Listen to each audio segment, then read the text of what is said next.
Buon inizio di settimana a tutti voi, buongiorno, ben ritrovati. Prima edizione di Antenna 3 Nord-Est, l'informazione torna puntuale come sempre alle 12, l'informazione che vi racconterà tutti i fatti importanti del Veneto, dalla cronaca alla politica, la pagina economica e la cultura. Cronaca che è evidentemente in apertura di questa edizione dei nostri telegiornali. Sono diverse le notizie che vi dobbiamo dare, ma prima di collegarci con la nostra Daniela Sizia, che si trova presso il comando dei Carabinieri di Treviso, vi faccio vedere il sondaggio di Ring di questa sera dedicato all'inflazione, non solo dedicato al bollino, per il tetto del prezzo che arriva nelle nostre spese, che arriva nei supermercati. È utile secondo voi? Questo è il quesito che vi poniamo, vi pone il sondaggio. Utilizzate come sempre i contatti che vedete in sovraimpressione per rispondere, dunque partecipare al sondaggio. Lo 0422 16 26 691 per il sì, lo 0422 16 26 690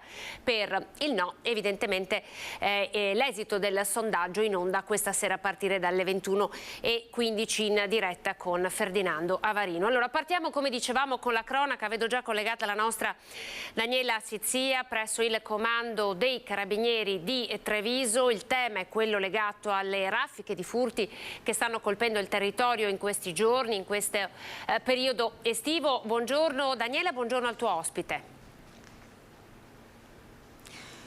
Buongiorno Anna, buongiorno anche ai telespettatori. Sì, siamo all'interno della centrale operativa del Comando dei Carabinieri di Treviso. Sono assieme, lo vedete, al tenente colonnello Marco Turrini, comandante del reparto operativo ovviamente dei Carabinieri di Treviso. Parliamo, l'hai detto tu, di furti, diversi furti in questo periodo. Lo sappiamo, fra l'altro l'estate è proprio un periodo dove questo fenomeno aumenta. Furti li abbiamo visti anche ieri tra Carbonera, Paese, Preganziol. Questo, comandante, è un periodo un po' delicato su questo fronte?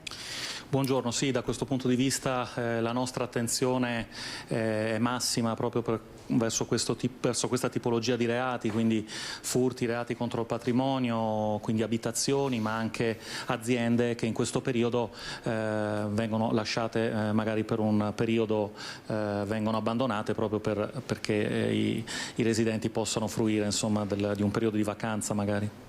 Ecco, fra l'altro proprio questo è uno dei problemi principali, è quello delle ferie. La gente va in ferie, a volte posta sui social proprio che stanno partendo, per cui oltre agli amici anche i malviventi guardano i social, e quindi è una delle problematiche. Oppure quella di lasciare magari le finestre, le porte aperte proprio per questo caldo di questo periodo. Comandante, poi i consigli da dare, che sembrano gli stessi, però sono importanti per i cittadini.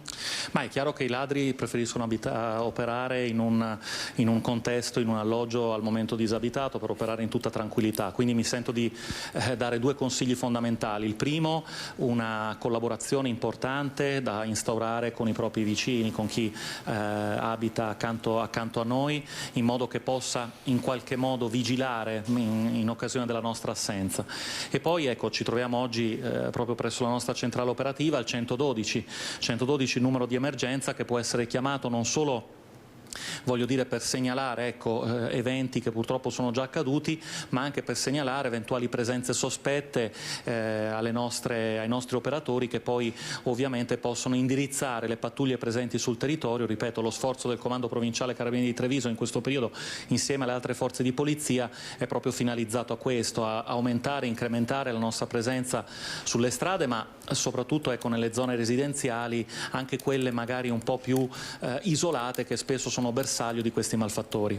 Ecco, li vedete alle mie spalle, ve li faccio vedere, stanno lavorando. Io li saluto anche se loro in questo momento ovviamente non possono, perché sono al telefono, lo vedete, e l'importante, l'ha detto anche il comandante, è quello di segnalare sempre al 112 se ci sono, se si vedono insomma situazioni anomale rispetto o passaggi di auto, ad esempio. È una delle cose che magari chiedete maggiormente, quella proprio della collaborazione comunicazione con i cittadini. Sì, perché magari in un quartiere, in un contesto residenziale, magari ecco la macchina che non viene vista, sospetto, oppure qualche soggetto che si aggira in zona che appunto non fa parte, insomma, di quella comunità, può destare l'attenzione appunto dei residenti. Accanto a questo, ecco, superare anche un pochino quella che è la routine, quindi ricordarsi sempre nel momento in cui si esce per un periodo più o meno lungo di tempo di chiudere sempre porte e finestre. È chiaro, la temperatura in questi periodi sono alte, quindi magari c'è la tendenza così a lasciare aperta magari una finestra, ricordare sempre di chiudere porte e finestre. E poi, avendone la possibilità anche di dotarsi di qualche sistema antifurto, c'è la possibilità peraltro ovviamente di collegarlo proprio alle nostre centrali operative e garantire così un intervento ancor più sollecito e immediato da parte dei nostri carabinieri sul territorio. Ecco, noi abbiamo detto le zone colpite, abbiamo visto insomma ieri tra Preganziol, Paese, Roncade. Quali sono le zone dove maggiormente ci sono stati furti, oppure in realtà un po' dappertutto? Ma diciamo che sicuramente magari una zona residenziale più isolata può essere maggiormente appetibile, quindi un'abitazione isolata, soprattutto quando si tratta di ladri che, oltre alla classica effrazione di una porta o di una finestra che diciamo non comporta particolare, così non dà nell'occhio, ma nel momento in cui, come abbiamo assistito nei giorni scorsi, viene utilizzato un flessibile, una smerigliatrice, questa strumentazione magari che viene utilizzata per scassinare cassette di sicurezza piuttosto che cassaforti, ecco, lì è chiaro che in una zona isolata, magari in una zona appunto dove c'è meno presenza di residenti, diventa più facile operare. E ancora una volta, ecco, massimizzare l'attenzione anche da parte dei vicini se si odono dei rumori sospetti e si sa che magari in quel momento il proprio vicino di casa si trova magari al mare, in vacanza, ecco, attirare così, chiamare, allertare gli interessati e eventualmente chiamare anche le nostre pattuglie, il nostro 112.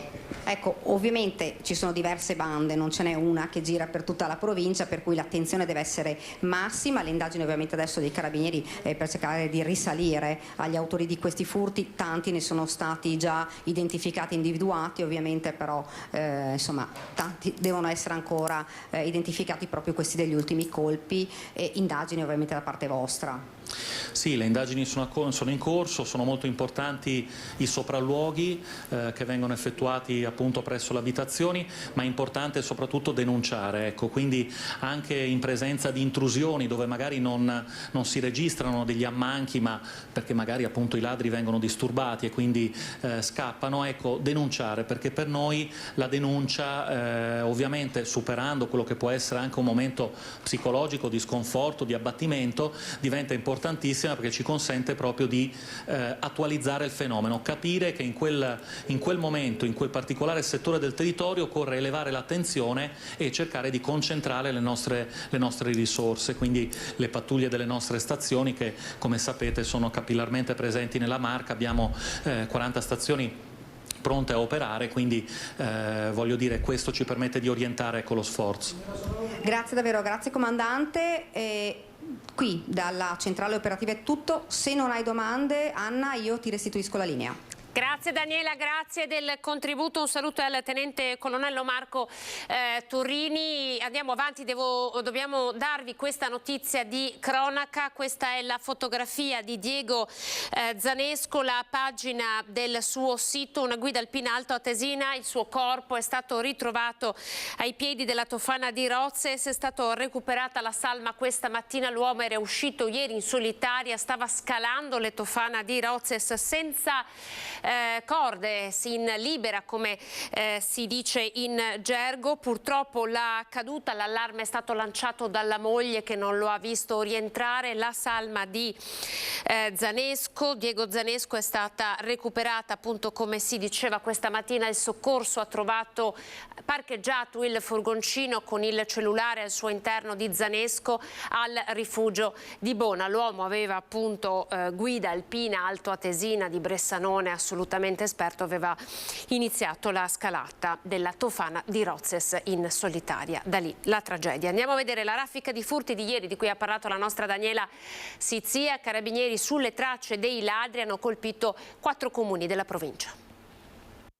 Hanno colpito nei comuni dell'Interland, a Paese, Carbonera e Preganziol, approfittando spesso dei proprietari in vacanza. Ladri scatenati nella seconda parte della settimana sono entrati nelle case, armati di flessibile e smerigliatrice. Questo il loro biglietto da visita. Obiettivo: casseforti e cassette di sicurezza per un bottino di svariate migliaia di euro. A Preganziol i delinquenti hanno battuto la zona di Borgoverde tra via Livenza e via Tagliamento. Visitata la villetta di un imprenditore, 40-50 mila euro la somma rubata. Sembra che in uno di questi episodi siano intervenuti conoscendo bene dove si trovava la cassaforte, con una flessibile o una smerigliatrice, insomma, che è andata a tagliare il posto dove la cassaforte si trovava e appunto sono riusciti a portarla via. Stesso copione, ma si sono dovuti accontentare di bigiotteria in un'abitazione di via Caldibreda, nella parte in comune di Carbonera. I ladri in questo caso sono entrati dai piani superiori, probabilmente calati dal tetto.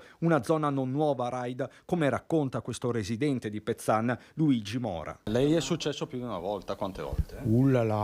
Ormai 3 volte qua davanti. Prima un colpo di sfalla alle rete dietro col vicino, un'altra volta oscurate le luci fuori, un'altra volta la lampada fuori, un'altra volta mio fratello la serratura, comunque 3 volte. A Paese 2 i furti registrati, sempre con la stessa tecnica, ma questo non significa che gli autori siano gli stessi, asportati dei gioielli. Sulle loro tracce i carabinieri che hanno rafforzato i presidi anche per contrastare i reati contro il patrimonio. I cittadini intanto sono sempre in allerta, sia a Borgoverde che a Carbonera, zona Pezzana, è attiva la rete del controllo di vicinato, come indicano i cartelloni, ormai parte del paesaggio. Raccomandiamo la massima attenzione da parte di tutti e il fatto di evitare alcuni comportamenti che a volte possono essere istigatori, nel senso che promuovere il fatto che si è in vacanza con foto, questo e quell'altro. Ecco, le foto sui social magari meglio metterle quando si torna a casa e non durante la vacanza. Dalle case alle auto, alcol alla guida, non solo, anche utilizzo del cellulare. Siamo a Roncade, lungo la Treviso Mare è stato un weekend di controlli straordinari avviati proprio dal comune di Roncade da parte della polizia locale. Anche dai nostri controlli di polizia locale sono stati ravvisati, fermate persone che erano in stato di alterazione, ma questo è avvenuto soprattutto nelle prime ore della mattina o in tarda serata. Certamente quello che incide sugli incidenti sono proprio questi fattori. L'alterazione, per cui la persona non è più così attenta e così rapida nel reagire quando si trova un ostacolo davanti, perché magari non è in condizioni di perfetta lucidità, e quella della distrazione derivante dall'utilizzo durante la guida dello smartphone. Cellulare quindi e alcol, troppo alcol. Che le contestazioni siano in aumento lo conferma anche il comune di Roncade, che con l'inizio della stagione ha incrementato i dispositivi della polizia locale attorno alla famigerata Treviso Mare, tratti secondari compresi. I controlli sono in atto anche nelle nostre strade comunali e provinciali, in servizio anche questa mattina 2 pattuglie della polizia locale. Quello che notiamo è che quando le persone a bordo dei mezzi vedono la presenza delle forze della polizia locale, rallentano, procedono ad una velocità assolutamente inconsueta durante tutto il resto della settimana. Allora, se andiamo più piano quando vediamo i vigili, cerchiamo di andare più piano anche quando non li vediamo, perché pedoni e biciclette ci sono sempre. Rallentare, fa intendere la sindaca, non è certo un favore che si fa alle forze dell'ordine, che proseguono comunque nella loro attività. Soltanto nei giorni scorsi un vertice in prefettura ha aumentato il numero delle pattuglie sulle strade della Marca, non solo Treviso Mare. La Polstrada è in prima linea, così come i carabinieri che stanno effettuando alcuni posti di blocco. A supporto delle operazioni delle scorse ore anche l'elicottero del 14° nucleo di Belluno. Per il resto rallentamento rallentamenti si sono registrati tra Cessalto e San Stino e sulla 27 in direzione Montagna. Tornando a Roncade, la stretta in corso riguarda proprio i telefonini, più che un fenomeno, una piaga. E anche con la polizia locale, sia di giorni festivi, di giorni feriali, si fanno anche dei servizi di controllo della pattuglia specificamente verso chi utilizza lo smartphone mentre è alla guida, perché è come guidare ciechi. Ed è stato ancora un fine settimana di sangue purtroppo sulle strade del Veneto, sulle strade della provincia di Padova. Aveva 35 anni Giorgio Violato, morto a Rubano in sella alla sua moto nello scontro contro un'automobile. È indagata per omicidio stradale la donna di 44 anni di origine moldava che la notte tra venerdì e sabato è rimasta coinvolta nell'incidente dove ha perso la vita il 35enne Giorgio Violato di Rubano. La donna è stata sottoposta ad alcol test risultato negativo. Il giovane era in sella alla sua moto quando, per cause ancora al vaglio della polizia locale, ha impattato con la macchina guidata dalla donna che risulta residente a Lecco. Sarà lei a raccontare agli agenti quello che è accaduto. L'incidente è avvenuto tra via Chiesa Nuova e via Mazzini, al confine tra Padova e Rubano, all'altezza del semaforo del centro commerciale Brentelle. Inutili disperati tentativi di rianimare Giorgio Violato da parte dei sanitari del SUEM. Un giovane conosciuto e molto amato Giorgio Violato, originario di Albignasego, dove vive la famiglia, da qualche anno si era trasferito a Rubano. Impiegato in un'azienda della zona, Giorgio era uno sportivo appassionato di calcio, tiro con l'arco e atleta della palla tamburello nella specialità del gioco sulla sabbia. Restiamo nel padovano per Numia, vi abbiamo dato questa notizia 2 giorni fa del maxi furto, l'assalto all'azienda che produce borse di lusso, 300.000 euro il bottino. Facciamo il punto sulle indagini.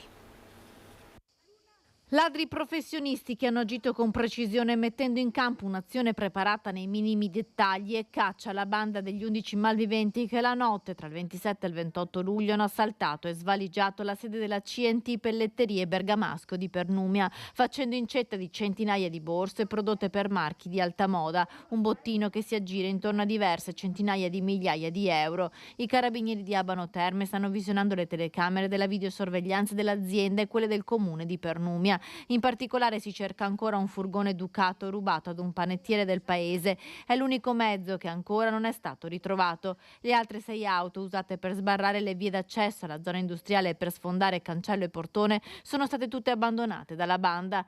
L'assalto è durato pochi minuti. I ladri hanno anche tagliato le gomme di tutte le auto parcheggiate all'interno della ditta. Poi sono entrati e hanno fatto incetta di borse. Erano tutti vestiti con tute bianche tipo quelle usate dai medici e avevano una torcia in fronte. Difficile poter vedere i loro volti. Si indaga dunque nei dettagli per capire se abbiano commesso qualche passo falso. I carabinieri hanno anche sentito Gabriele Bergamasco, il titolare dell'azienda, insieme ai figli, il primo ad accorrere fuori e a veder fuggire i ladri che quasi lo hanno travolto con le vetture. Lui li ha sentiti parlare e forse potrebbe aver riconosciuto qualche accento particolare. Allora adesso ci spostiamo nel Vicentino, per noi c'è la nostra Luisa Bertini. Il maltempo che ha colpito la zona del Vicentino questa notte con la croce della parrocchia che è caduta sull'auto del parroco, ma ci racconta tutto la nostra Luisa. Luisa, buongiorno. Sì, buongiorno a voi, buongiorno ai nostri telespettatori. Siamo nel comune di Longare in compagnia del sindaco Matteo Zennaro per parlare di maltempo, perché nella notte tra sabato e domenica il Basso Vicentino è stato flagellato non tanto dalla grandine quanto dal forte vento e dalle piogge. Il comune che oggi conta i danni maggiori è proprio Longare. Qual è la stima dei danni e quali sono stati? Sì, buongiorno ovviamente. I danni sono davvero pesanti, ho utilizzato un termine corretto che è flagellato. Il nostro territorio in questo momento stiamo registrando ovviamente di ora in ora una serie di danni e di criticità. Una prima stima, per quanto approssimativa questa possa essere, non va a meno dei 500.000 euro di danni, quindi una situazione davvero pesante per quanto riguarda smottamenti, interruzione di viabilità, caduta alberi e numerosi cartelli stradali divelti, quindi una situazione di grossa problematica. Ecco, lei ha dovuto anche firmare delle ordinanze perché le strade non erano accessibili. Sì, assolutamente, abbiamo dovuto firmare delle ordinanze di somma urgenza proprio per interrompere la viabilità. Le strade purtroppo non sono percorribili, sono in uno stato di grosso pericolo. E poi diciamo, la peculiarità è quella che è caduta la croce del campanile proprio sopra l'auto del parroco. Questo purtroppo è un fatto che abbiamo registrato, che è davvero spiacevole, è uno dei numerosi episodi di questo assurdo maltempo che si è verificato in queste ore. Ecco, adesso state un po' ripristinando il tutto, ma parliamo di parchi giochi dei bambini completamente distrutti dagli alberi che sono caduti, e poi anche sul campanile dovrete intervenire. Ma probabilmente sul campanile dovrà intervenire la parrocchia. Sì, noi abbiamo registrato numerose criticità nelle aree verdi, nelle viabilità, in numerose strade del nostro territorio, quindi in questo momento siamo già all'opera con numerose squadre di intervento proprio per ripristinare e limitare i disagi alla cittadinanza nel breve tempo possibile. Ecco, io ringrazio il sindaco di Longare e restituisco a voi la linea allo studio. Grazie alla nostra Luisa Bertini. Allora restiamo nel filone del maltempo che si è abbattuto anche nella Marca trevigiana, in particolar modo nei comuni di Casale e San Biagio di Callalta. Vediamo. Stanotte alle 3:30 mi sono svegliato dal forte vento e da rumori, pensavo ci fossero, non so, qualcuno che camminava, perché ho sentito i vasi delle piante cadere da sopra, non so, e sono uscito e ho visto, tra virgolette, il finimondo, perché un vento pazzesco stanotte. Pensavo una tromba d'aria, giuro. Vento sicuramente una sorta di bomba d'acqua, però insomma danni almeno da noi non ne ha fatti. Questo è quello che ho visto. È da aver paura. Bisogna stare allerta sempre. È stata l'ennesima nottata di maltempo nella Marca, con nubifragi molto forti che si sono abbattuti a macchia di leopardo sul territorio. A Casale sul Sile la maggior parte della popolazione è stata tirata giù dal letto verso le 4 del mattino, limitati però i danni. Qui in via Vecchia Trevigiana un albero è caduto sui cavi elettrici, blackout pur temporanei hanno provocato problemi agli impianti di aspirazione. I vigili del fuoco sono intervenuti per alcuni allagamenti. Allertata, come conferma il sindaco Stefania Golisciani, anche la protezione civile. Immediate le operazioni di ripristino, come nella zona del Restival, la Kermesse di Casale, dove le mamme dell'istituto comprensivo, reduci dai danni riportati nell'ultima ondata di maltempo con tanto di libri e giochi andati distrutti, sono corse ai ripari. Abbiamo deciso proprio ieri sera, guardando le previsioni del meteo, di raccogliere tutto il materiale che noi esponiamo per la vendita nelle varie macchine, quindi nelle nostre 4 macchine di 4 mamme. Abbiamo raccolto, posizionato tutto il materiale, l'abbiamo tenuto e poi adesso lo stiamo riponendo e stiamo riallestendo la bancherella per questa sera. Un motivo in più per contribuire alla causa dell'associazione per l'acquisto di materiale didattico. Assolutamente, veniteci a trovare questa sera, abbiamo tantissimi oggetti molto carini che vanno dai libri a giochi, anche grembiolini, a cose utili per l'infanzia, per l'alimentare e anche per i ragazzi delle medie. Copione analogo anche a San Biagio di Callalta, violento il nubifragio ma niente grandine. Bisogna dire insomma che per fortuna il pericolo è stato scampato rispetto ai giorni precedenti in cui invece la situazione è stata davvero drammatica. C'è la necessità di fare una ricognizione di tutto quello che è il patrimonio arboreo e di capire quelli che sono gli interventi tempestivi ed urgenti, appunto affinché insomma nel caso si dovessero verificare altri episodi di questo tipo non ci sia un pericolo imminente, ma insomma si possa gestire nel migliore dei modi la situazione. Restiamo nel filone del maltempo, andiamo nel Padovano. Se per i primi giorni di questa settimana il tempo ha previsto un tempo stabile, ha provocato danni l'ultimo violento temporale che si è abbattuto sulla provincia. Allora è partita, anzi continua purtroppo, la conta di questi danni. Vediamo. Annunciato, è arrivato puntuale nella notte tra sabato e domenica il nuovo violento fronte temporalesco che ha lasciato una nuova scia di danni, colpendo in particolare l'Alta Padovana. Ad Arsego di San Giorgio delle Pertiche un semaforo è andato in tilt, un albero è stato sradicato in un parco pubblico. Qui sono state circa 500 le utenze rimaste prive di energia elettrica fino alla mattinata di domenica. Un albero è caduto anche lungo la ciclopedonale Ostiglia a Piombino Dese. A San Dono di Massanzago sono intervenuti i vigili del fuoco per rimuovere questo grosso fusto abbattutosi in via Roma, dove ha tranciato le linee telefoniche e quelle della corrente elettrica. Nel frattempo continua da parte dei comuni la stima dei danni. L'EBAV, l'ente bilaterale per l'artigianato a cui aderiscono le associazioni come CNA, ha messo intanto a disposizione delle aziende una prima linea di sostegno con un ristoro pari al 10% del danno documentato per importi da 500 a un massimo di 10.000 euro. Allora, noi restiamo a Padova perché per noi c'è Valentina Visentin all'ospedale di Padova, dove oggi il ministro Casellati ha fatto visita al carabiniere che è stato travolto dallo stalker. Ricorderete la vicenda di via Castelfidardo, lo stalker che poi è stato ucciso, ma c'è un carabiniere che è uscito dal coma da pochi giorni e oggi la visita del ministro padovano Maria Elisabetta Casellati. Valentina, buongiorno. Sì, buongiorno dall'azienda ospedaliera di Padova. Si è appena conclusa la visita del ministro Maria Elisabetta Alberti Casellati al carabiniere che è rimasto ferito il 14 luglio scorso in vicolo Castelfidardo, dove era intervenuto per controllare uno stalker che era andato a far visita alla moglie nonostante un divieto di avvicinamento. Lo stalker lo ha investito ferendolo gravemente alle gambe. Un altro collega del militare ferito ha fatto fuoco uccidendo poi l'uomo di 55 anni. Oggi, dopo essersi svegliato dal coma farmacologico qualche giorno fa, il militare ha ricevuto la visita appunto del ministro Casellati insieme al prefetto e al generale, al comandante interregionale dei carabinieri. Io non mollo, queste le prime parole, ce l'ha detto il ministro Casellati, che ha definito angeli i due carabinieri, ma sentiamo proprio le parole del ministro Casellati.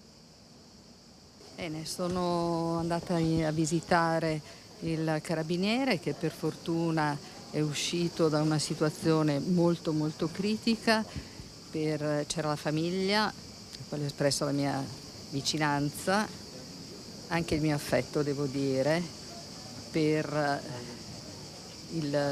una famiglia e per un figlio che ha rischiato davvero la vita. Ma c'era anche l'altro carabiniere, quello che ha dovuto sparare per salvare il carabiniere che stava per essere accoltellato, ed è un ragazzo giovane che si è trovato di fronte ad una situazione difficile e che non ha potuto che fare quello che ha fatto, e salvando l'altro carabiniere da una morte certa e salvando probabilmente anche in questo modo la compagna, moglie, quello che era e la figlia, che questa persona era andata all'evidenza con l'intenzione di uccidere.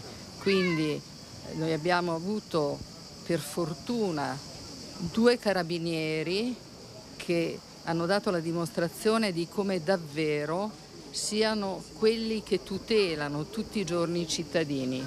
Sono un esempio e il loro agire è un messaggio per tutta la popolazione, perché senza di loro davvero, persone come loro, la nostra città sarebbe meno sicura. Questi ragazzi hanno dimostrato, loro hanno rappresentato in questo caso la prevenzione, perché con il loro agire hanno davvero fatto sì che non ci fosse un altro femminicidio.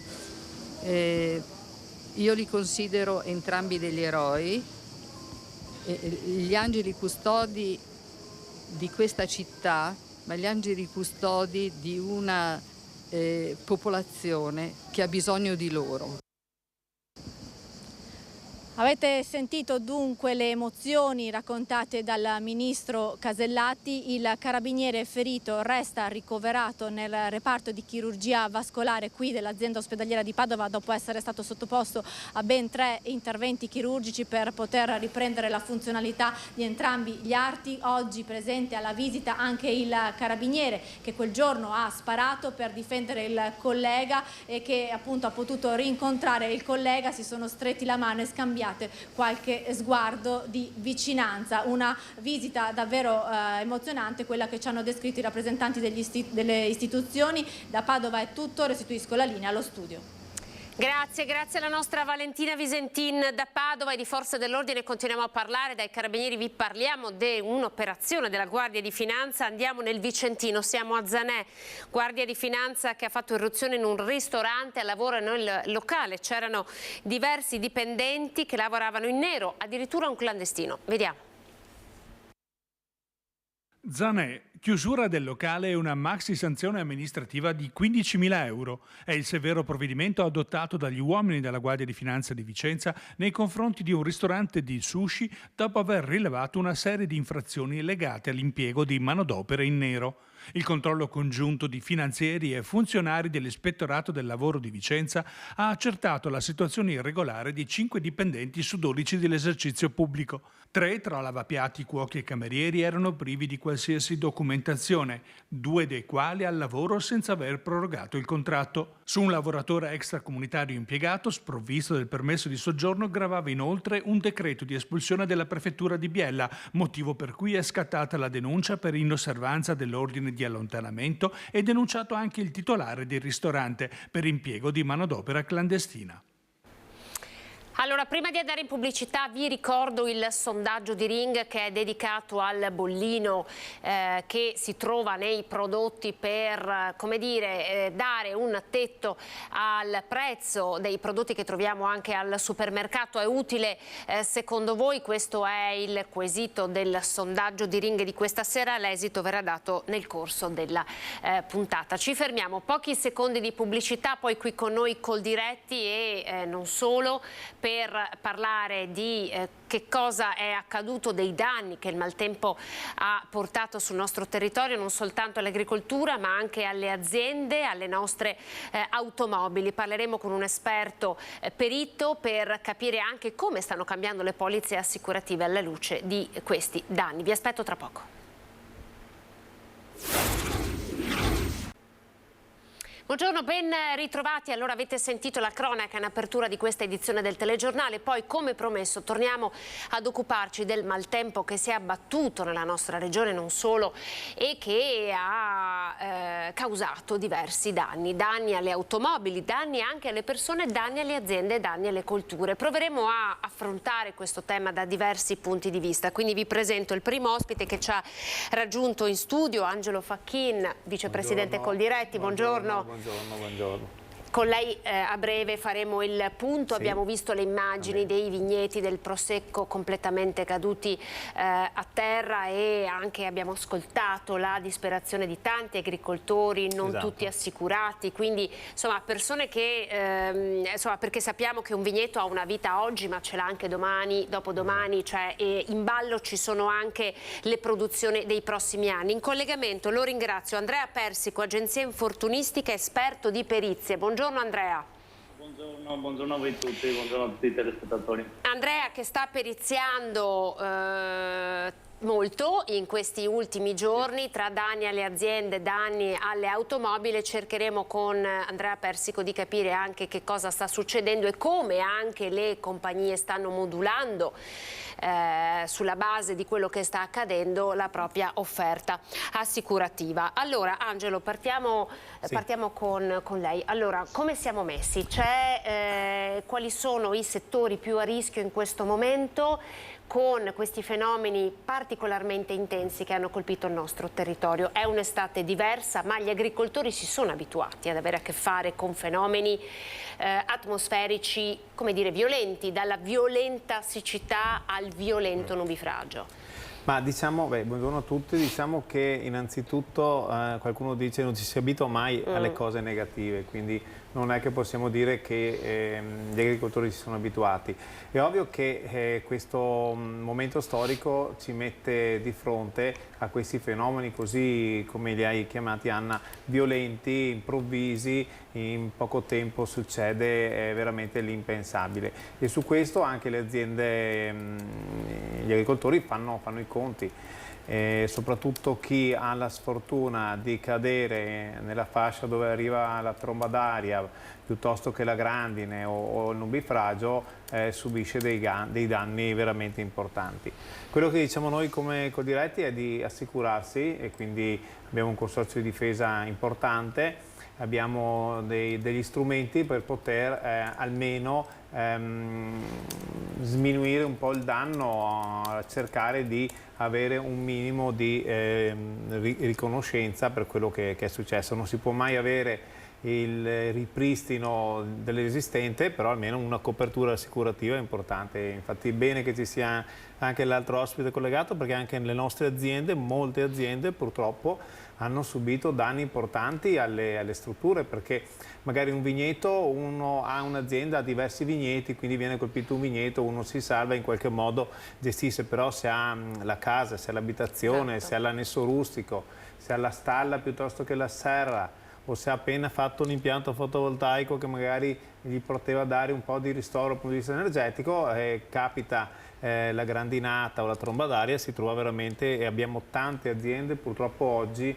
che fanno i conti con danni alle strutture importanti e molto elevati. Ecco, lei diceva appunto pannelli fotovoltaici, poi magari le serre, no? Quelle strutture. Le serre, o anche le stalle, cioè quelle strutture magari che non è la casa, ma è comunque una struttura produttiva che magari non ha diciamo una costruzione così importante, perché le serre sappiamo come sono fatte, o l'annesso rustico molte volte, e lì i danni sono veramente stati importanti. Senta, quello che noi stiamo raccontando, a lei sembra che stia in qualche modo spingendo gli agricoltori, anche la vostra associazione di categoria, a lavorare in maniera diversa, cioè a come dire, programmare anche in maniera diversa, oppure è un'agricoltura che deve essere resiliente, cioè che in qualche modo deve adattarsi? Perché... Ma io penso che bisogna fare un po' questo, un po' quello. Sicuramente bisogna fare il conto con questo clima che è già cambiato, è inutile, è impensabile non rendersi conto di questo, e quindi bisogna cercare di adattarsi a una parte e cercare, come ho detto prima, di trovare le misure, tutte le misure possibili per poter arginare. Faccio un esempio: abbiamo avuto una tromba d'aria importante nella zona Cimodolno, San Polo, Santa Maria eccetera, ai primi di luglio, il 13 luglio mi sembra che fosse, e lì abbiamo visto vigneti che sono caduti, e lì è un danno alle strutture importante. Cosa può fare l'agricoltore? Deve cercare di trovare delle situazioni o delle soluzioni dal punto di vista impiantistico che possano anche fare i conti con questi eventi, esatto. Quindi sesti di impianto più stretti, strutture più solide, perché può capitare, come abbiamo visto, questo evento, che magari non si perde la produzione, perché in questo caso la produzione non viene persa, però sono costi per il ripristino degli impianti che sono costi importanti e anche molto faticosi. Ci ritroveremo come consumatori questi costi poi alla bottiglia? Ma nel mondo agricolo facciamo investimenti dove il rientro è nel lungo periodo, e quindi non è un dare e avere, è un investimento che si fa. Un vigneto dura 20-25 anni, anche più, e quindi vanno spalmati nel lungo periodo. È ovvio che non è una cosa che aiuta come in tutte le fasi dei cicli produttivi, questo è pacifico. Allora, Andrea Persico, nella Marca un'azienda su 2 ha denunciato danni per maltempo. Di che tipologia di danni si sta occupando lei, ad esempio? Quindi, dunque, il flusso di richieste sta arrivando in questi giorni, è partito venerdì e adesso appunto con questa mattina abbiamo avuto proprio il flusso più importante. La tipologia di sinistri e di danni che vengono richiesti e denunciati sono quasi sempre danni alle strutture e soprattutto difficilmente verificabili nelle prime fasi, quindi i danni alle coperture. Quindi che si tratti di un privato, che si tratti di un'azienda, la prima problematica è quella di verificare prima di tutto di aver subito dei danni, perché non tutti sono coscienti di aver subito dei danni. Per esempio gli eventi sono stati 19 luglio, 21 luglio, più o meno quelli più importanti e che hanno cagionato più danni nella zona, e molte però attività e molti privati si rivolgono a noi appunto dopo giorni, perché non si sono resi conto nell'immediatezza di avere delle problematiche e non avevano i mezzi per verificarla, questa problematica. Noi come li aiutiamo? Con Studio 3A noi siamo strutturati con dei comunque delle tecnologie mediante l'utilizzo di droni, e andiamo immediatamente in rapidità a visionare e a ispezionare queste proprietà, che siano aziendali o che siano appunto residenziali. Senta, danni a pannelli fotovoltaici ne abbiamo raccontati diversi. Tanti. Ecco, in quel caso cosa succede? Cioè è da buttare un pannello fotovoltaico danneggiato in quel modo? Cioè bisogna ricominciare da capo? E con queste ultime grandinate di questa tipologia e gravità, sì. Diciamo che eravamo abituati a grandinate umane, chiamiamole umane, dove il pannello fotovoltaico veniva sì fessurato, danneggiato, ma continuava il suo utilizzo. I danni che abbiamo visionato, soprattutto in questi ultimi giorni, sono veramente catastrofici, e quindi i pannelli vengono completamente sostituiti perché non sono più utilizzabili, quindi abbiamo un doppio danno, anche perché la produzione di energia si blocca, soprattutto per le aziende che li sfruttano certo, molto frequentemente. Ecco. Senta, ma dietro le quinte abbiamo fatto una chiacchierata io e lei, e si ragionava su come poi di fatto le compagnie assicurative stiano cambiando i loro prodotti anche alla luce di quello che sta accadendo, ovvero aprire una polizza, poi magari Angelo lei ce lo potrà confermare o meno, aprire una polizza oggi per calamità naturali non è lo stesso che farlo o averlo fatto 5 anni fa, è corretto? È correttissimo, e direi che questo è il consiglio che possiamo dare noi di Studio 3A ai vari telespettatori e ai nostri clienti. Diciamo che i nostri clienti già conoscono la materia, perché nelle varie occasioni di incontrarli noi su tutti i sinistri ricordiamo sempre che una polizza che ha una storia, e quindi una polizza magari stipulata 10 anni fa con una compagnia, io dico sempre va tenuta, anche se la prima reazione del cliente quando ha dei problemi con la compagnia è cambio polizza. A nostro parere le polizze, ovviamente, se vengono stipulate oggi, quindi quando le grandinate, gli eventi atmosferici rappresentano veramente un rischio grave per le compagnie per loro stessa natura si difenderanno inserendo dei massimali alle polizze nuove. Quindi tenete le polizze che avete già sottoscritto anni fa, perché sono sicuramente più generose, chiamiamole. Ecco. Senta, Angelo, torno da lei. Si fa fatica a ricominciare? Perché abbiamo visto, ad esempio, con le automobili, manca il vetro, cioè ci sono tanti danni che poi non si riescono a ripristinare così facilmente. Cioè il giorno dopo, al di là del calcolo del danno, c'è anche il problema di dover bloccare la propria produzione e recuperare. Infatti faceva un esempio corretto: molte aziende che hanno l'impianto fotovoltaico con lo scambio sul posto rimangono senza energia e di conseguenza non bloccano la produzione, però comunque hanno al di là del danno sull'impianto hanno un aumento dei costi che conosciamo, i costi energetici quali sono. Quindi sicuramente questo è un grosso problema. Noi consigliamo sul discorso delle polizze di fare riferimento, sempre a quello che riguarda il settore agricolo, alle polizze che il Consorzio di Difesa ha messo in atto, che sono delle polizze multirischio, dove lì abbiamo la fortuna di avere coperta l'intero ciclo produttivo.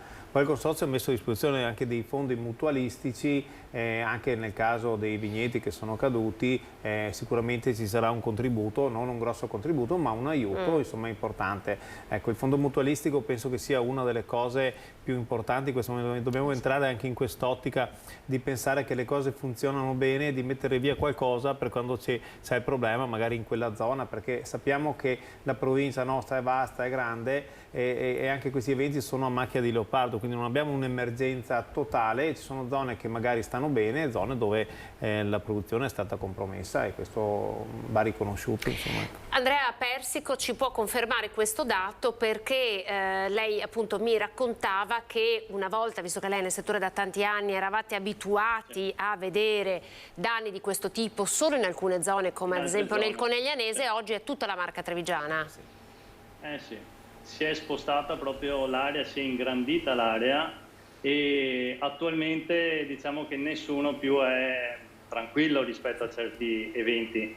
perché la stessa tromba d'aria del 2017, anzi tornado del 2017, ci ha insegnato che nel Triveneto ormai la zona è abbastanza colpita da questi eventi veramente catastrofici. Importantissimo, se posso, la dimostrazione dei danni. Quindi si parlava prima sempre anche con gli altri ospiti dell'urgenza di ripristino, l'urgenza della messa in sicurezza, che è correttissima, perché un tetto non ripristinato nell'immediatezza potrebbe cagionare dei danni anche dopo la grandinata, quindi anche del forte vento il giorno successivo potrebbe far cadere i residui dei danni portati dalla grandine. Allora, la messa in sicurezza immediata, però attenzione, perché va cristallizzato il danno, va dimostrato alla compagnia attraverso l'utilizzo di droni, attraverso l'utilizzo comunque di tecnici che certificano il danno al momento in cui lo avete subito, l'importanza del danno. Dopo il ripristino, se non portiamo le prove alle compagnie, le compagnie lo prendono come motivo di non indennizzabilità. Confdifesa, se non sbaglio, ha i periti, no? Che escono... Sì, Confdifesa ha dei periti interni che escono, però poi sono comunque sempre le compagnie che accertano il danno, però collabora e c'è la possibilità di avere anche le perizie di parte per avere poi in contraddittorio un parere su quello che è il danno, che se l'assicurato non è concorde con quello che è stato trovato, può richiedere ed è costoso gratuitamente la perizia del consorzio. A questo proposito, di fronte a diverse calamità naturali, anche in questo caso il Presidente Zaia ha dichiarato lo stato di emergenza. In che cosa si traduce in soldoni il fatto che la Regione chieda lo stato di emergenza? Cioè, che cosa arriva? Ma noi siamo sempre abituati a guardare quello che abbiamo in tasca, se poi arriva qualcosa tanto meglio. Lo stato di emergenza sicuramente può essere importante in certe situazioni critiche dove magari si può intervenire, non so, sul spostare il pagamento di certe scadenze, di certi mutui, perché magari le aziende vanno in difficoltà e quindi ci può essere anche questo aspetto, se non quello su opere strutturali importanti. Ricordiamo che purtroppo è stato colpito non solo il settore agricolo, ma il settore produttivo in generale e anche il settore delle amministrazioni pubbliche hanno subito ingenti danni. Di conseguenza lo stato di calamità di emergenza va visto anche a 360 gradi, non solo sulla parte agricola. Se arriverà qualcosa sicuramente questo sarà importante per chi ha subito il danno. No? Dallo Stato centrale arriva. Stato centrale. A proposito di Stato centrale, perché so che siamo anche in periodo di complemento allo sviluppo rurale, quindi stiamo parlando di PAC. In questi giorni la Regione sta in qualche modo raccontando a agricoltori, agronomi, quali sono i bandi e quindi quali sono le fonti di finanziamento che arrivano dall'Europa, esatto, quindi ci sono sia quelli che arrivano dal Veneto che quelli che arrivano dall'Italia, che soprattutto quella è la parte più consistente, che arrivano dall'Europa. Ci sono dei cambiamenti, visto che i piani sono adattati alle specificità delle regioni, ci sono delle cose così interessanti in questi nuovi bandi per i nostri agricoltori? Ci sono sicuramente, vengono riproposti tutta una serie di bandi che erano già presenti negli altri anni, nelle altre annualità.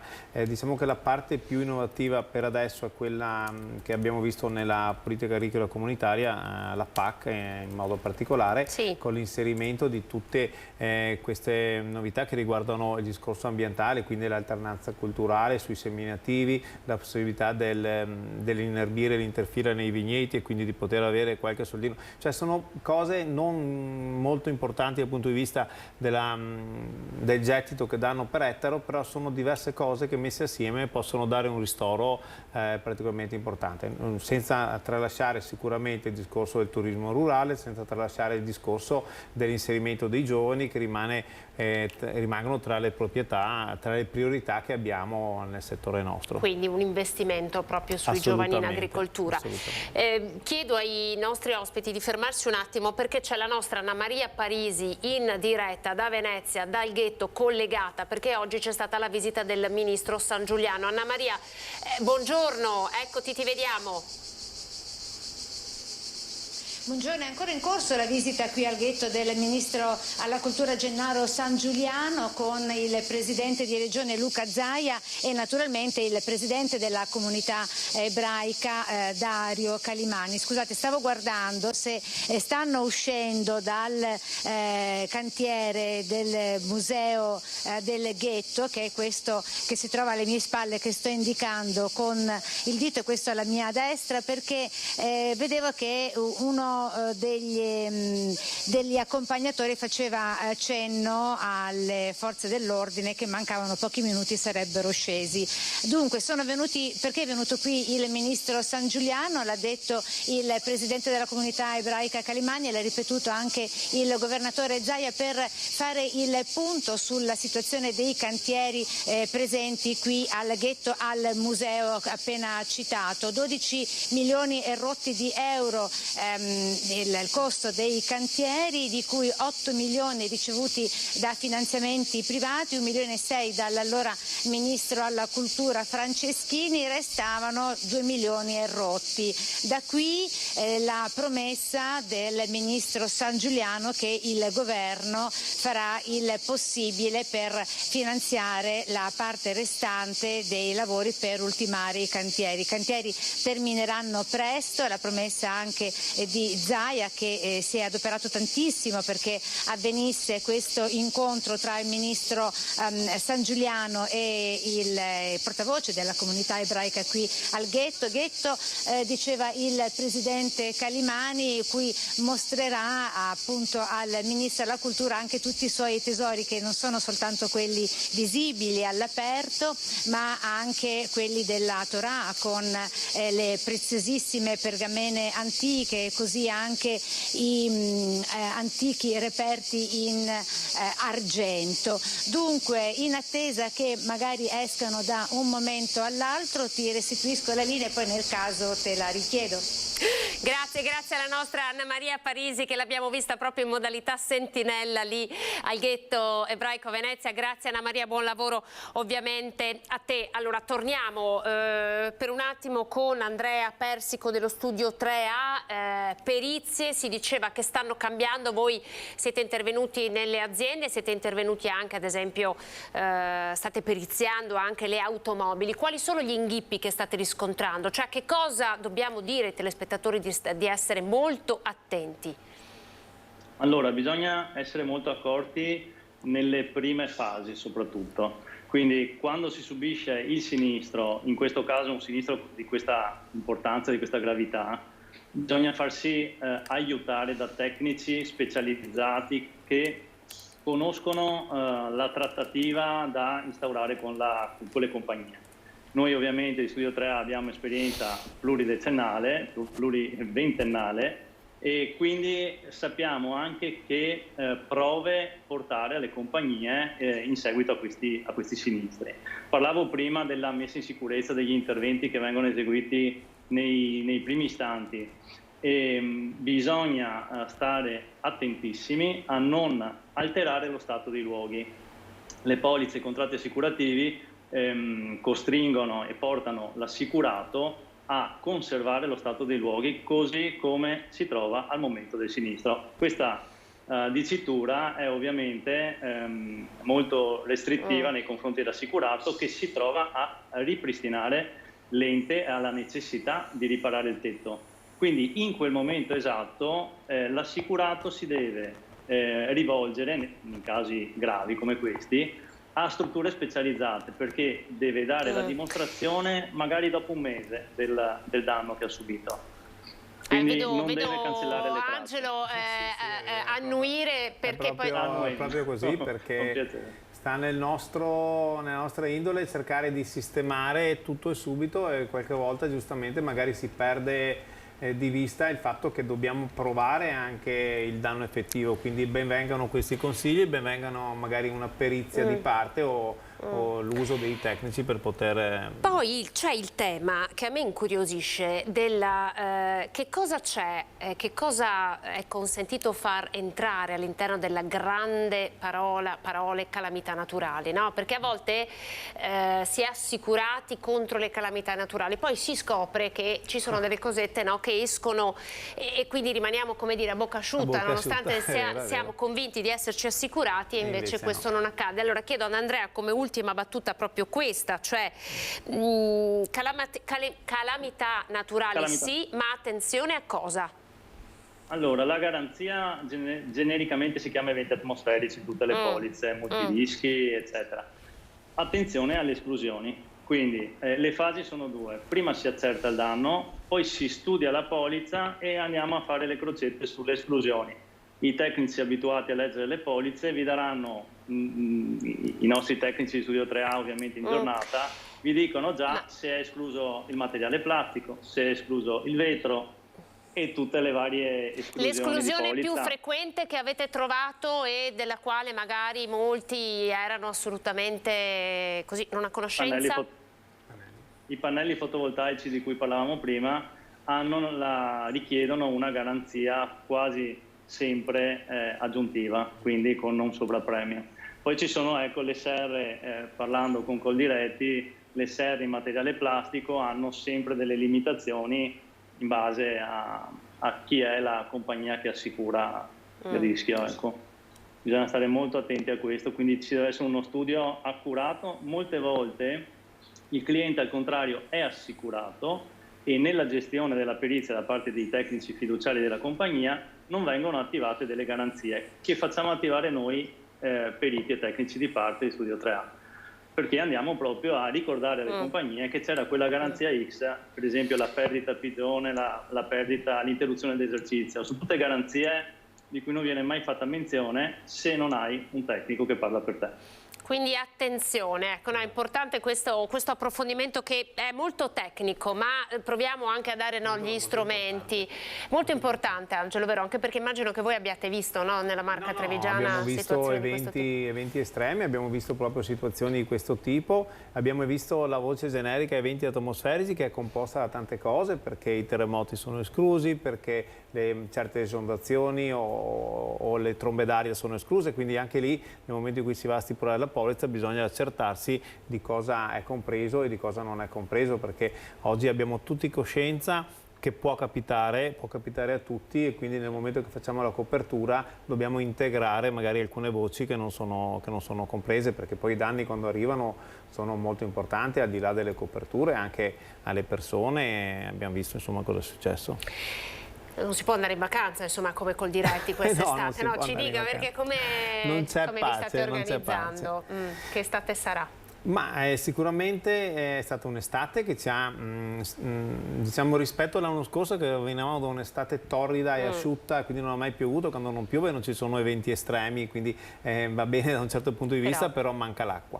Quest'anno l'acqua c'è stata, è stata un po' ovunque e anche in modo abbondante, quindi sicuramente le colture non hanno sofferto di questo, lo vediamo girando il territorio, vediamo il verde lussureggiante della vegetazione in generale che è molto molto buono e di conseguenza l'annata è sicuramente buona. Poi il clima più fresco, perché è vero che ha fatto un'estate molto calda, ma la nostra zona ha beneficiato anche di questi eventi che hanno rinfrescato parecchio, quindi l'alternanza in temperature alte e temperature più fresche producono, soprattutto nel nostro mondo, nel mondo dell'uva, nel mondo della viticoltura, producono delle uve con una quantità di aromi importante, sicuramente con un gradiente qualitativo superiore a quello che è stato quello dell'anno scorso, soprattutto per i vini bianchi, primo fra tutti il nostro Prosecco che tutti conosciamo. Insomma. Senta, non siamo capaci di fare previsioni, insomma non ne abbiamo gli strumenti, né lei né io, ma stiamo andando verso una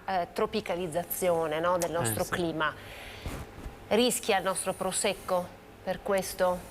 No, il Prosecco nostro sicuramente non rischia per questo. È ovvio che potremo pensare a delle culture che magari fino a qualche anno fa erano impensabili, basti a pensare a coltivazione dell'olivo, l'olivicoltura, che era magari dedicata solo in alcune zone collinari protette, adesso si può cercare di sviluppare anche su altre zone. Diciamo, non è a rischio la cultura Prosecco perché comunque la vite è una pianta che vive tranquillamente nei climi siccitosi e non ha problemi a questo punto di vista.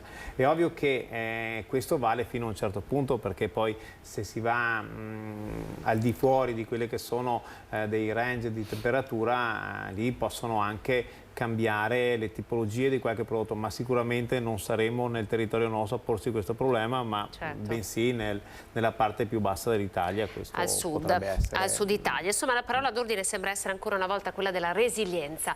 Io ringrazio davvero i nostri ospiti per essere stati con noi, Andrea Persico, Studio 3A, per essersi collegato. Andrea, buon lavoro ovviamente anche a voi, sarà un'estate calda anche per il vostro lavoro, grazie per il suo contributo tecnico, grazie ad Angelo Facchin, a lei, e ovviamente faremo il punto tra un po' per capire insomma come sta andando anche come osservatorio sui prezzi. Noi tra pochissimo parleremo di stagione estiva con Federalberghi, con Gardaland, il responsabile delle risorse umane, per capire se davvero c'è ancora il problema di trovare lavoratori stagionali o in qualche modo è stato sanato. Vi aspetto tra poco.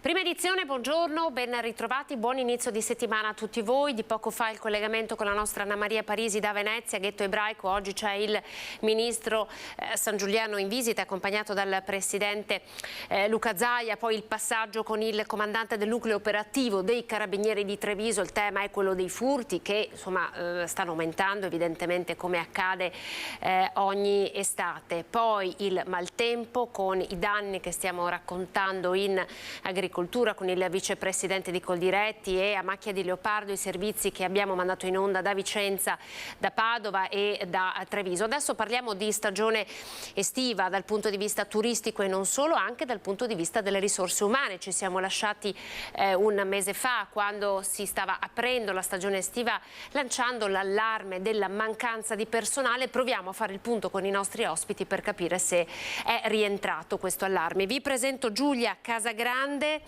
nel Consiglio di Federalberghi di Treviso e poi è anche presidente della Fondazione Marca Treviso. Buongiorno Giulia. Buongiorno Anna e grazie mille per l'invito. Grazie a lei Giulia. Allora, intanto, come siamo messi con i lavoratori? L'allarme in qualche modo può dirsi rientrato? Le chiedo appunto di farci una panoramica della zona della Marca trevigiana. Allora, è più o meno rientrato, nel senso che ormai i giochi sono fermi e quindi le varie strutture lavorano con le risorse che hanno. Mi è stato comunicata una comunque mancanza di alcune tipologie di personale, nella fattispecie cucina, sala e reparti ai piani, che in qualche maniera un pochino potrebbe rischiare di sbilanciare la gestione delle prenotazioni, perché ovviamente senza la parte operativa che ci rifà le camere, noi le camere non lo possiamo mettere in vendita. Non è grave come lo era qualche mese fa, quando alberghi interi dovevano chiudere piani perché non riuscivano a pulirli, ma se siamo ancora lì, ecco. Non è così grave, però siamo ancora un pochino alla necessità. Questi lavoratori che sono stati trovati da quale parte di mondo provengono? Cioè stiamo parlando dei giovani, giovanissimi, piuttosto che lavoratori stranieri? Cioè questo gap che in qualche modo, come giustamente lei dice, in parte è stato colmato da chi? Allora, mi dicono risorse che sono rientrate da altre esperienze, quindi parliamo di over 50 italiani. Il reparto di sala e di cucina stanno formando i ragazzi dell'alberghiero perché non si trova altro personale. E per quanto riguarda reparti ai piani, tanti sono rivolti alle cooperative per cercare di ovviare il problema dell'assunzione diretta. E anche lì presumo sia comunque, come sempre lo standard, altri mercati di lavoro non italiani. Senta, a proposito di lavoro, come sta andando la stagione? Sappiamo essere una stagione in cui insomma, i prezzi sono particolarmente stati ritoccati rispetto allo scorso anno. Intanto le chiedo conferma di questo e se sì, dove si vedono i ritocchi più importanti e come sta andando di fatto a livello di prenotazioni la stagione? Allora, c'è un po', mi secca chiamarlo in maniera poco professionale un misto mare, ma in realtà è quello che è uscito dall'indagine che ho fatto per parlare con voi. Allora, abbiamo una situazione prezzi che è più alta dell'anno scorso. La stagionalità di agosto per la nostra città, la nostra provincia è a macchia di leopardo, quindi abbiamo le città che soffrono, le campagne che invece lavorano bene, quindi le città hanno prezzi anche in ribasso del 7-10%. Comunque l'occupazione ho visto che è scesa, ho fatto un po' di indagini sull'osservatorio regionale sulle previsioni, siamo rispetto all'anno scorso almeno 9-10% di prenotazioni, quindi in alcune invece strutture sulle province parliamo di invece tutto esaurito, quindi è un po' un misto mare, ecco, è un po' un misto mare. C'è la tendenza a preferire località montane, località balneari rispetto alle città d'arte, immagino. È confermata questa tendenza? Sì, per le città d'arte si spostano casomai nelle campagne che stanno facendo del lavoro egregio con l'ospitalità. Ovviamente tradizionalmente questo è il mese del mare e della montagna, non si potrebbe neanche pensare diversamente. E lì hanno anche altri prezzi, però sono altre province, quindi non mi inserisco in questo argomento, però effettivamente sì, sono preferibili. Mi è stato detto dall'ufficio turistico, comunque, che ho sentito questa mattina, che le richieste di natura turistica sono in aumento del 20% rispetto all'anno scorso, quindi comunque l'interesse per la destinazione c'è, solo che magari viene ridistribuita un pochino all'esterno delle città d'arte. Allora, a proposito di prezzi, noi abbiamo preparato un servizio con il punto sul prezzo della benzina che pare lungo le autostrade del Veneto sia particolarmente schizzata in alto. Allora chiedo alla regia di fare vedere il servizio della redazione di Padova e poi torneremo a parlare della stagione. Sicuramente è un problema che ci portiamo dietro dagli anni. Il periodo estivo e il periodo di Natale sono dove aumentano di più i prezzi.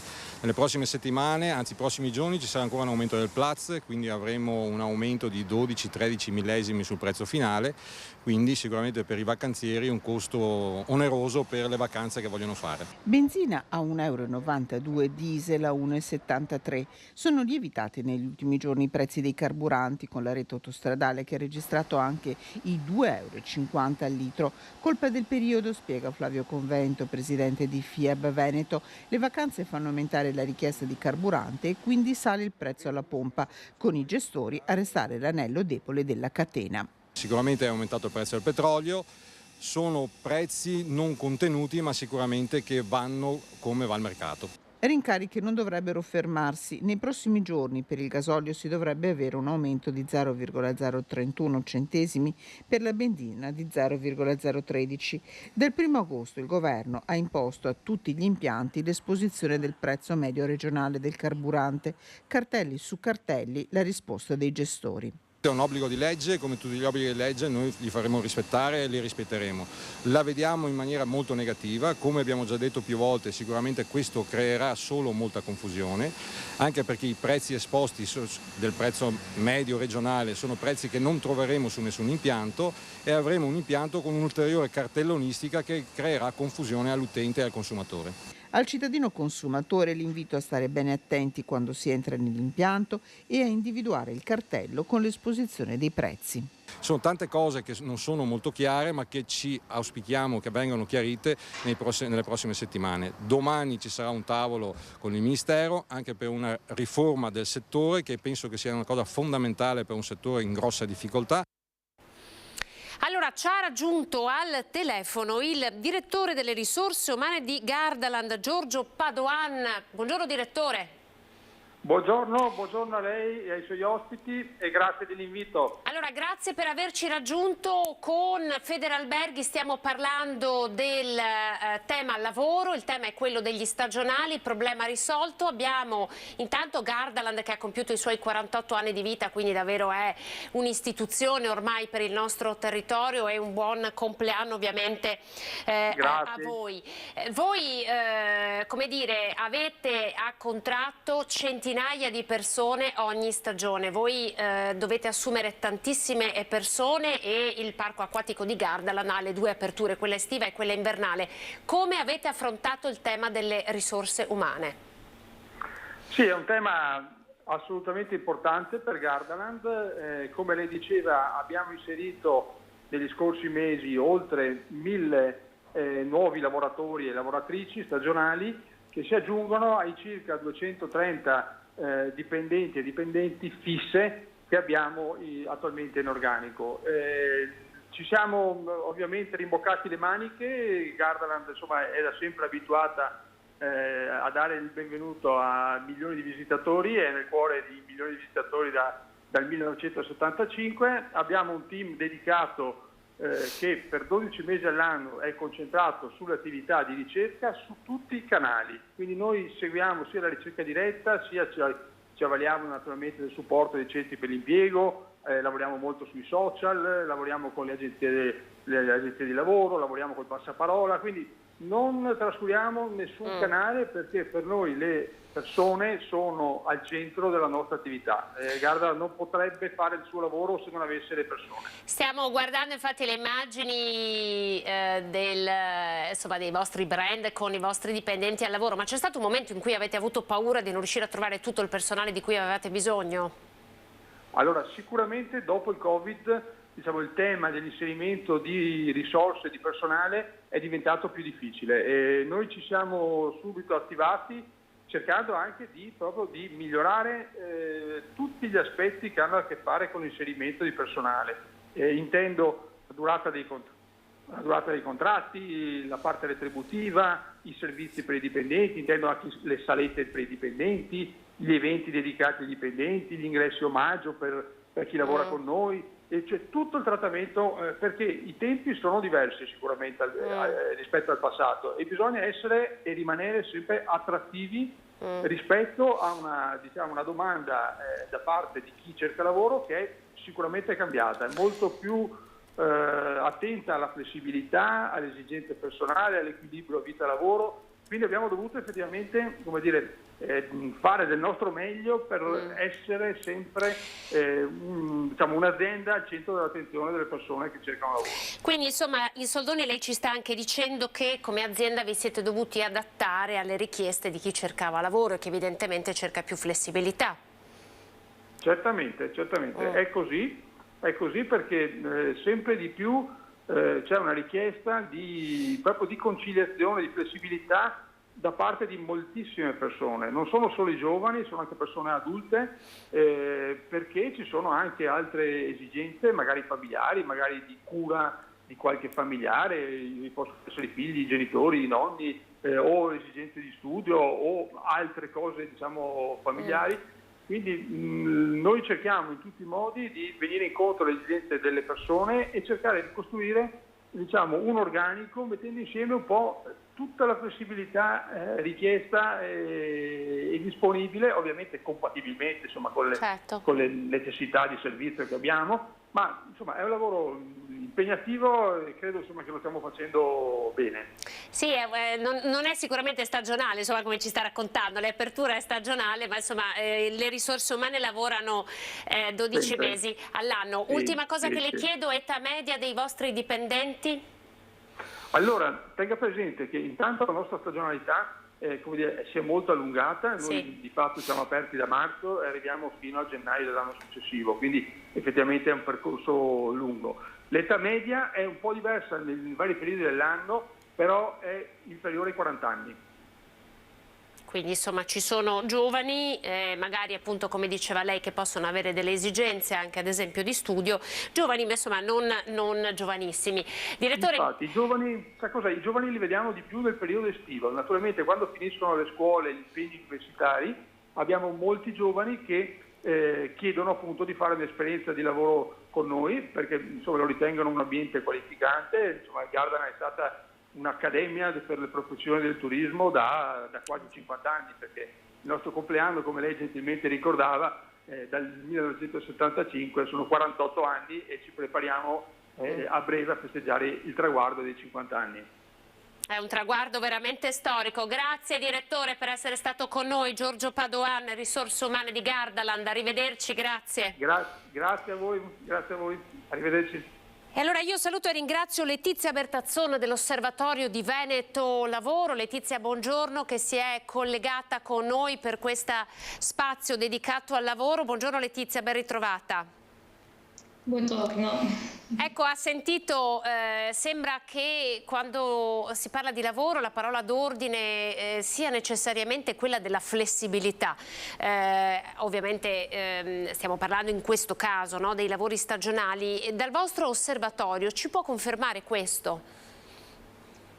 Ma diciamo che parliamo di una flessibilità dal punto di vista delle richieste in senso lato dei lavoratori, che non si traduce necessariamente con flessibilità nel senso di contrattuale, esattamente, con rapporti di lavoro a tempo determinato, limitati nel tempo. È un altro tipo di flessibilità quella a cui si fa riferimento, perché quello che noi osserviamo nei nostri dati, nelle dinamiche recenti del mercato del lavoro, sono delle performance molto positive. Infatti anche nel primo semestre del 2023 abbiamo registrato una crescita delle posizioni di lavoro dipendenti in essere, ma che è trainata non tanto dal tempo determinato, ma proprio dalla crescita del tempo indeterminato, dei contratti di lavoro più stabili, perché è proprio all'interno di quelle forme contrattuali più stabili dove i lavoratori possono ricercare quella flessibilità lavorativa intesa proprio come disponibilità, di opportunità, di conciliazione, di gestione di tempi di vita e di tempi di lavoro.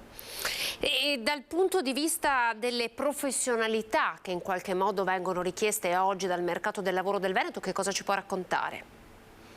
Ma diciamo che la crescita dell'occupazione è trainata tanto da un fabbisogno di professionalità elevate, di profili tecnici, di profili molto specializzati, quanto anche da richieste lavorative per personale generico, per personale addetto a quei settori come turismo, agricoltura, che in termini tecnici vengono detti labor intensive, no? Quei settori che hanno bisogno di tanta forza lavoro, di tanta manodopera. E oggi come oggi le assunzioni riguardano sia l'uno che l'altra modalità occupazionale, e il fabbisogno insoddisfatto l'abbiamo sentito anche prima di lavoratori che si sta appunto osservando in questo periodo. Non parliamo solo degli ultimi mesi, perché questo, proprio come si osservava anche prima, è una tendenza del post pandemia e è dovuta a diversi fattori. Riguarda entrambe le categorie di lavoratori, sia i profili più elevati, più specializzati, ma anche il personale generico, da adibire ai settori quali l'agricoltura, il turismo, quelle professioni anche che hanno bisogno proprio di manodopera in senso lato, insomma, di forza lavoro più generica.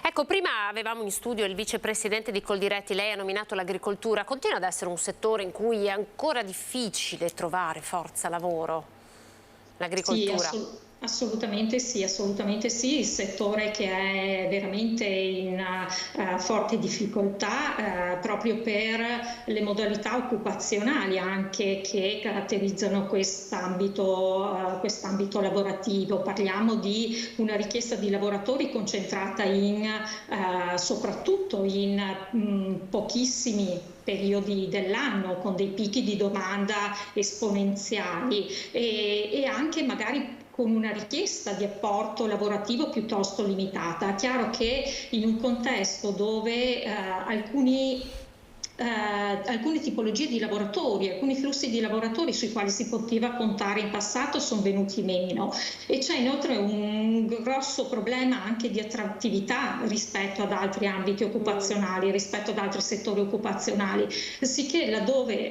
si riscontrano le maggiori difficoltà, laddove magari la possibilità occupazionali hanno delle caratteristiche, diciamo, che invogliano in un certo senso un po' meno il lavoratore, si fa molta fatica, tant'è appunto che in agricoltura si è alla ricerca di modalità alternative per far fronte a quei picchi produttivi, per esempio nell'ambito stagionale, per reperire quella manodopera necessaria, quindi attraverso forme di appalto o altre tipologie di ricorso appunto ai lavoratori, perché proprio si fa una fatica enorme a trovare e a reclutare i lavoratori per le stagionalità della raccolta, per esempio. Avevano funzionato i voucher, secondo lei, per quello che avete potuto vedere in agricoltura? Funzionavano? Sicuramente, con dati alla mano, il risultato che ha avuto l'applicazione e l'adozione di questo strumento è stata sicuramente molto importante, nel senso, in agricoltura i voucher sono stati utilizzati molto, in un certo senso con luci ed ombre anche lì, ma come anche in altri ambiti occupazionali. Rappresentavano sicuramente quello strumento snello, quello strumento diciamo non oneroso dal punto di vista gestionale, che permetteva di reclutare appunto personale per pochi giorni, poche settimane all'anno, quale forza aggiuntiva da impiegare proprio queste attività saltuarie periodiche all'interno del settore. Torno un attimo da Giulia Casagrande, che è ancora in collegamento. Giulia, le faccio una domanda un po' provocatoria, ma lo stiamo un po' raccontando da diversi giorni. Da domani, 1° di agosto, chi percepiva il reddito di cittadinanza non lo percepirà più, se non pochissime categorie. Quindi di fatto il reddito di cittadinanza non esiste più. Lei si aspetta dei cambiamenti dal punto di vista del lavoro? Domanda veramente spinosa, grazie Anna.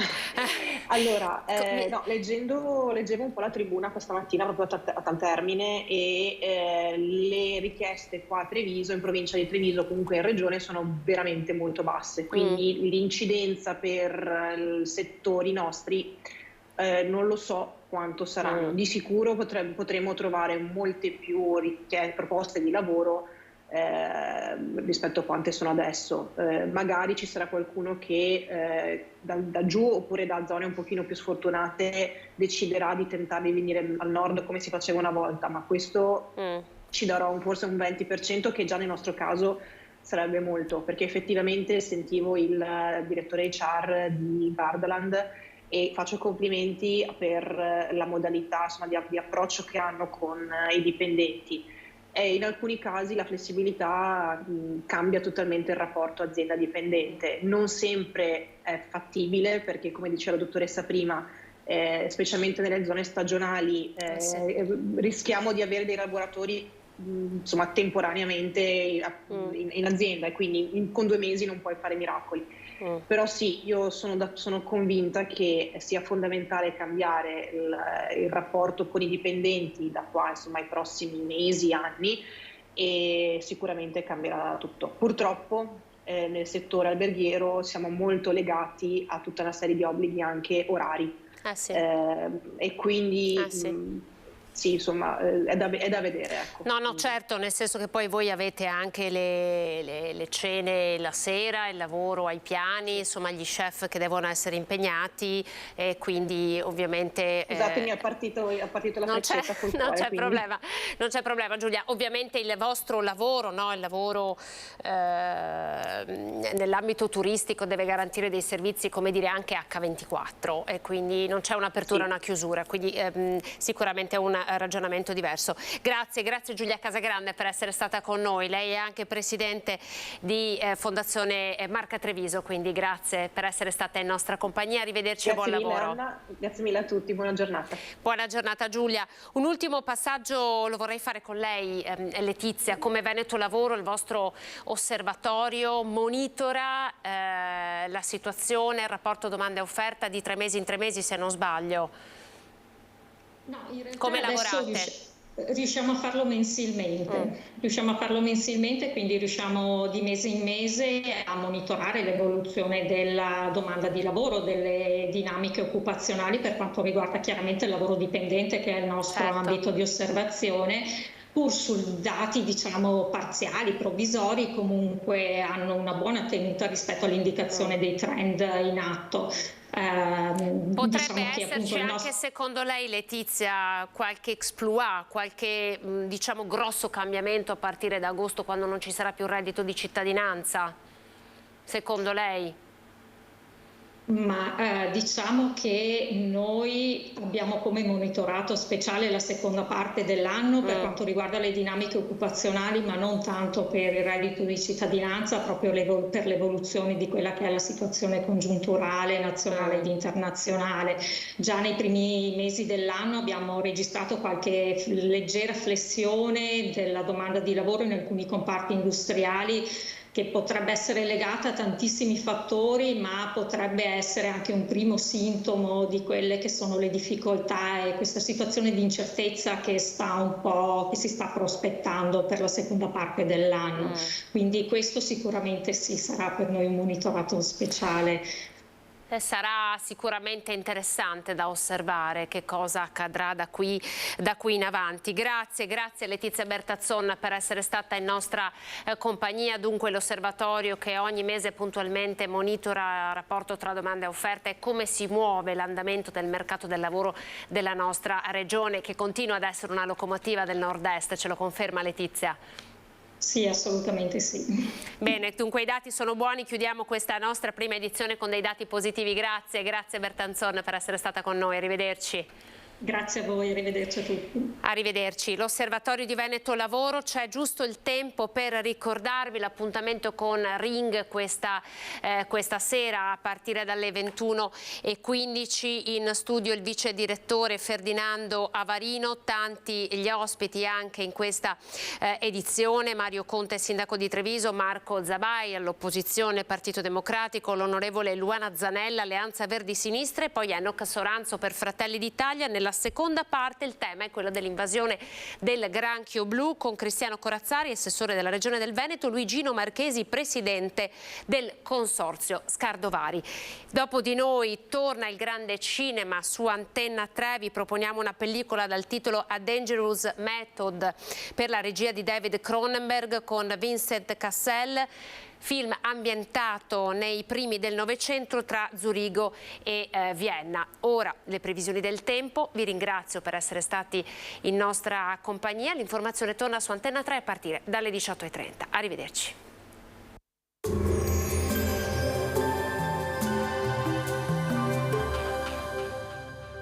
Di Dominio SRL offre a imprese e privati consulenze nel recupero immobili pignorati, risanamento dei debiti e riorganizzazione aziendale. Chiamaci per un appuntamento gratuito. Bentrovati al meteo. La pressione atmosferica tende a mantenersi non così salda sul nostro territorio. Il mese si conclude con episodi instabili. Vediamo insieme il dettaglio. Sul Veneto la giornata di lunedì 31 luglio sarà contraddistinta da nuvolosità anche consistente al mattino. A seguire più sole, ancora precipitazioni sparse sui monti e localmente sulle pianure circostanti nel corso del pomeriggio. Temperature in lieve calo, minime tra 14 e 21 gradi, massime invece comprese tra i 25 e i 30 gradi all'incirca. Spostiamoci ora sul Friuli Venezia Giulia. Molte nubi, anche in questo caso inizialmente, poi più soleggiato. Sarà possibile inoltre qualche rovescio, anche temporalesco, in montagna. Temperature minime tra 17 e 21 gradi, massime sui 28-30 gradi. Infine diamo uno sguardo alla situazione del Trentino Alto Adige, dove in cielo si alterneranno sole e nubi. Non sono del tutto esclusi degli isolati episodi temporaleschi. Temperature minime intorno ai 17-18 gradi, massime sui 27-30 gradi all'incirca. Dal meteo di Antenna 3 per ora è tutto, grazie per l'attenzione, arrivederci.